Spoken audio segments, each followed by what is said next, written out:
El corazón de Cristo, por Thomas Goodwin. El mismo Espíritu mora y continúa en él por siempre en el cielo. Con respecto a la segunda parte que sigue, para construir esta demostración, tenemos por cierto que el mismo Espíritu que estaba sobre Cristo y movía su espíritu aquí abajo, mora aún sobre él en el cielo. No debe nunca decirse que el Espíritu del Señor ha salido de él, como si fuera el emisario otorgante del Espíritu Santo sobre nosotros, sino que vino una vez sobre sus miembros, morando con nosotros para siempre, como Cristo prometió en Juan 14:16. Cuanto más, pues, ha de morar este Espíritu sobre Cristo, la cabeza, de quien todos nosotros, puesto que Cristo estaba en el cielo, recibimos este Espíritu, y por virtud del mismo que mora en él, él continúa morando en nosotros. Por consiguiente, en Isaías 11:12 dice de él que reposará sobre él el Espíritu de Jehová. Sí. Y en ese relato del Espíritu Santo descendiendo sobre él en su bautismo, no se registra solamente que bajara sobre él, sino que sobre todo se añade que reposaba en él. Sí, más aún, para poner mayor énfasis sobre ello se repite 2 veces. Así, en Juan 1:32 dice el evangelista: vi al Espíritu que descendía del cielo como paloma. Esto lo añade él también como algo que observó. Y permaneció sobre él. De nuevo en el versículo 33 dice: yo no le conocía, pero el que me envió me dio esta señal para que lo conociera. Sobre quien veas descender el Espíritu y que permanece sobre él, ese es.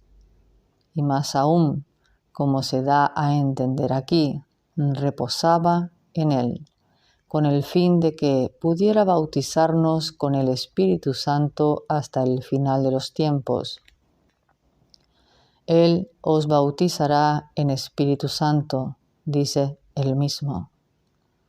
Al principio desciende como una paloma y mora sobre él, como tal, para siempre. Y esta misma paloma vino desde el cielo en los orígenes y por tanto ahora que Cristo mismo ha subido allí, habita y se une aún más a él en esta forma. Además, permitidme añadir que, aunque el Espíritu reposaba en él aquí sin medida en comparación con nosotros, puede incluso afirmarse con seguridad que el Espíritu, con respecto a sus efectos en dones de gracia y gloria, reposa más abundantemente en él en el cielo que cuando estaba en la tierra, al igual que en su bautismo, como ya se dijo, reposaba en él en estos aspectos más abundantemente que antes del mismo, durante el tiempo de su vida privada. Pues así como al llegar al cielo fue investido rey y sacerdote como si lo fuera de nuevo con respecto a un nuevo oficio, así también para el trabajo que iba a realizar en el cielo, fue de nuevo ungido con este óleo de alegría más que a sus compañeros. Salmo 45:7. En este versículo se quiere decir acerca de él, de un modo especial, que está en el cielo, a la derecha de Dios, en plenitud de gozo, como dice también el Salmo 16:11 con respecto a él, cuando también sale en su majestad a conquistar como en el versículo 4 del Salmo 45, y la humildad tampoco está lejos de él, sino que se convierte en una de sus disposiciones en las alturas de su gloria. Por eso dice en el versículo antes citado: en tu gloria sé prosperado, cabalga sobre palabra de verdad, de humildad y de justicia, etc. Por lo tanto, Pedro dice en Hechos 2:36 que a este Jesús, a quien vosotros, los judíos, crucificasteis y que fue levantado y ascendió, Dios le ha hecho Señor y Cristo.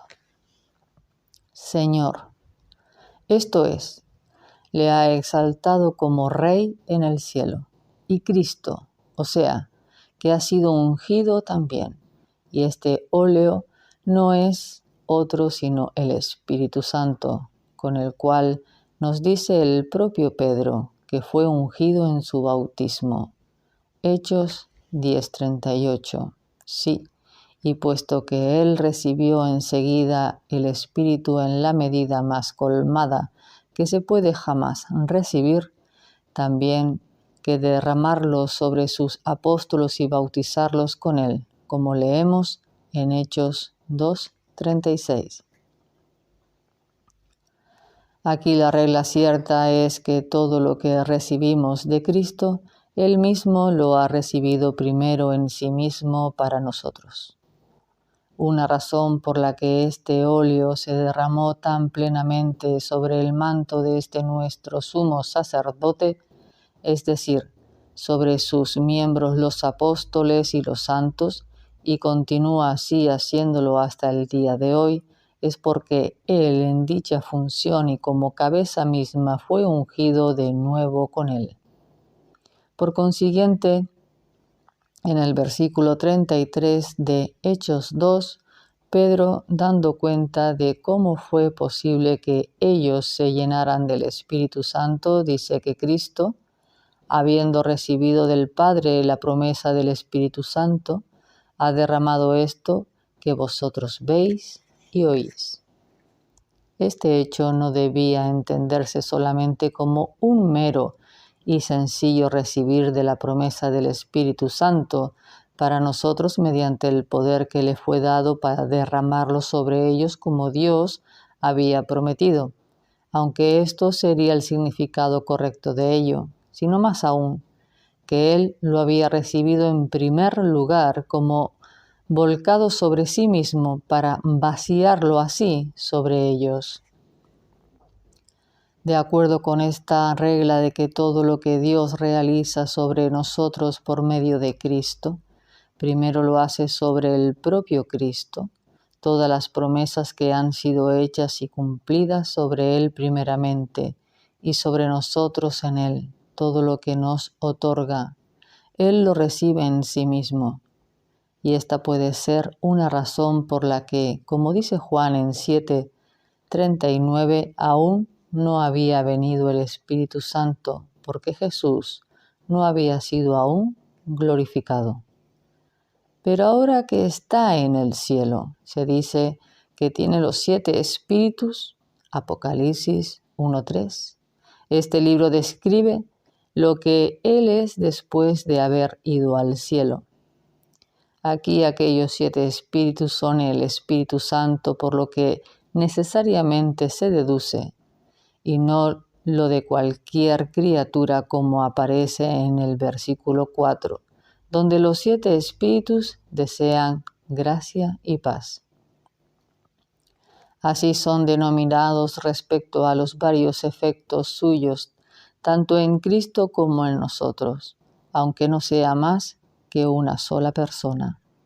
7 es el número de la perfección, y por ello se menciona aquí para mostrar que ahora Cristo posee la medida suprema del Espíritu que la naturaleza humana puede tener.